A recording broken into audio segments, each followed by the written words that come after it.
Even if you have heard it 100 times, this is something that I think always bears repeating. Words have power. If there is an idea that you want to plant in someone's head and that you hope that it can grow as big as an institution like religious or political beliefs, then the only way to do that is through words.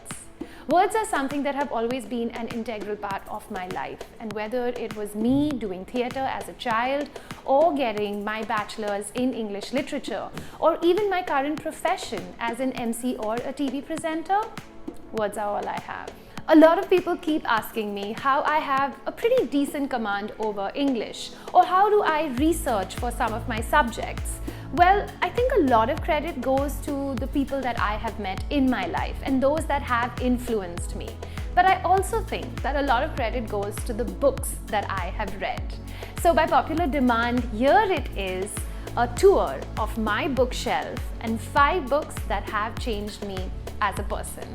Right in the end, I'm also going to give you 2 bonus books that I promise you will make you a much smarter person if you do read them. My name is Freesia, this is WAC, and I'm about to introduce you to some of my favorite friends' books.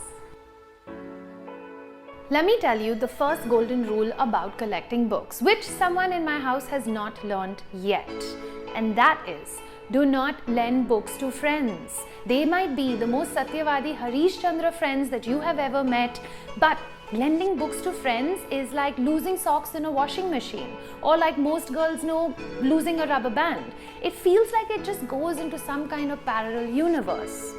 My book collection was actually twice as big as this, and there are a lot of books that were over here that I would have loved to show you, but I don't have them anymore. I'm a huge fan of Murakami, Milan Kundera, Roald Dahl, Ruskin Bond. In fact, I even did a whole episode on him, and I pretty much have read all their books. If you do want me to do an episode on any of the other ones, you can always let me know in the comment section below. But today, it's all about these hidden gems that I have in my book collection. So here it is, the creme de la creme of my collection, in no particular order. 5 books that I think that you should read that also changed my life. Obviously by now, a lot of you know that I am a Parsi, and my parents, they're pretty religious, but I've always had a spiritual calling. I do yoga, I meditate, not as much as I wish I would. I've gone and done Vipassana, and I've also read a lot of spiritual and religious books. I attempted reading the Bhagavad Gita a couple of times, but I just couldn't get myself to go through the entire book because it always felt so heavy and boring until I came across this book. So for a lot of you, if you don't already know, when you are reading the Bhagavad Gita, you are reading someone else's interpretation and translation of it. Bibek Deb Roy's Bhagavad Gita, it's been written in this very modern and easy to understand English.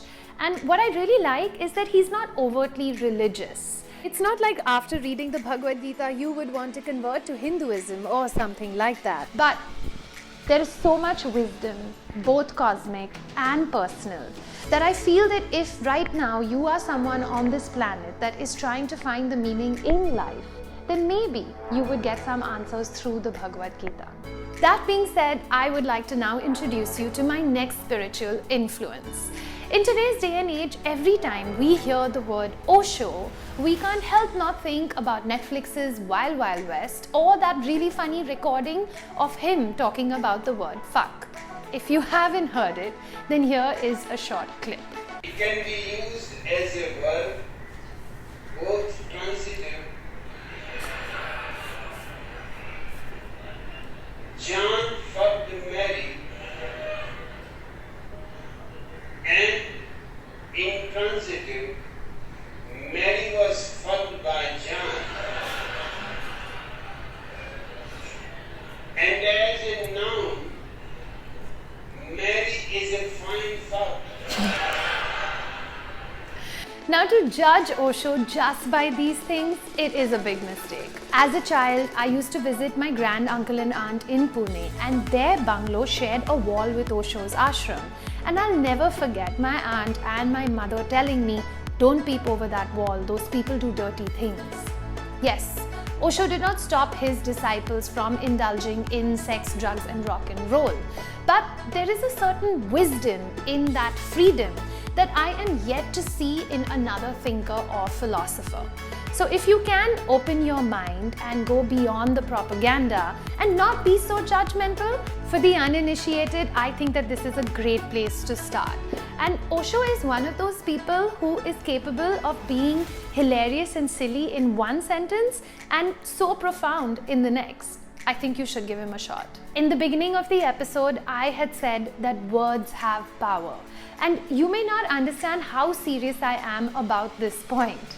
But there is a reason why spelling and casting a spell both are referring to words. I truly do believe that everything you say manifests into reality as long as you know how to say it. So now from the spiritual, we're going to go into the magical side of things. Usually if I like an author, I end up reading pretty much all of his work. And that brings me to my next author, Neil Gaiman. This is one of the shortest and the sweetest of his books. It's called As the Ocean at the End of the Lane. And I always recommend this book to people who say that, they don't have that practice of reading. On one layer, it's this simple story about a boy and girl. And on another layer, it talks about things that are so mystical that it would take years of understanding Mother Nature and the occult to decipher what he is saying. Depending on where you are in your life, you will take your own meaning from it. But I promise you that you will have a blast doing so. You might have heard of some of Neil Gaiman's TV shows and his movies, or you might have even read his graphic novels. But the man is a genre in himself. Instead of calling it science fiction, fantasy, or magical, it's just simpler to say a Neil Gaiman book. Other avid readers will understand what you mean. There's a really cool story about Neil Gaiman. Last year, when he was traveling around America, before he would catch his flight, he would go to the bookshop at the airport and sign 10 to 15 copies of his books. Then he would go onto Instagram and write a post along with the airport as well as bookshop's name. By the time he would land in his destination, obviously all the copies were sold out. A good author is called a wordsmith because they have this way of working with words where they can make a seemingly simple sentence reflect a beauty that other people cannot bring out. And the next author that I'm about to tell you about, he's not just a wordsmith, he is a wizard with words. And that is Tom Robbins. So I wanted to tell you about another roadside attraction, but unfortunately a friend of mine borrowed it and you know who you are. So instead, I'm gonna have to tell you about another masterpiece of his, and that is Skinny Legs and All. Do yourself a favor after you watch this video, go to Google and type Tom Robbins quotes and see what comes up. This man can weave history, science and religion into a psychedelic tapestry whose beauty is unmatched as far as I'm concerned. There will be magical creatures sharing the page with historical figures while discussing cosmic events. And all of this will be done in such a way that it will be hilarious and still it will blow your mind. This is not the kind of book that I would recommend to beginners. So if you're just starting out on your reading journey, then I would suggest you wait a little before you get to it. Avid readers only. So if you do decide to give it a shot, then make sure that you have a dictionary nearby. He talks about politics, faith, and art, all while a man and woman are traveling around America in a truck in the shape of a turkey. While a sock, yes, a sock, a stick, a can of soup, and a conch shell take a pilgrimage to Jerusalem. How does all of this happen in one book? That is why I call him a wizard.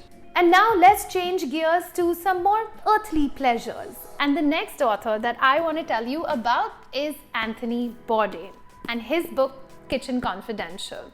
We all know him as that very famous chef on TV who traveled the world eating awesome food all while getting paid.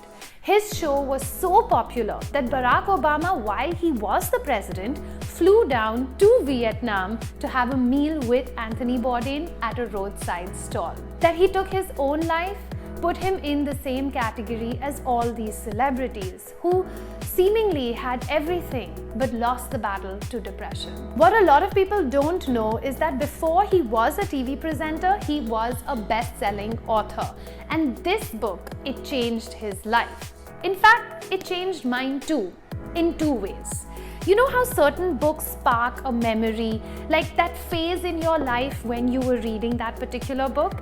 And I will never forget my first holiday to Goa, sitting in the train and devouring this book. And the second way that it has changed my life is that now if I go to a restaurant, I absolutely cannot sit on the same table with people who are rude to a waiter. First, it used to offend me morally, but now it not only offends me morally, but it also makes me think about what the waiter's revenge will be. Will a waiter spit in your food if you are rude to him? Yes. Should you not order fish on a Monday? Absolutely yes. And should you not take recommendations from a server that you don't trust? That too. There are a lot of secrets to the trades of hospitality that he talks about in Bourdain's dry and witty style. Also, this is a book that I always recommend to someone when they say that I want to give up my job and start a bar. Yeah. Bourdain's style of writing is just like his way of presenting on TV, honest and enduring.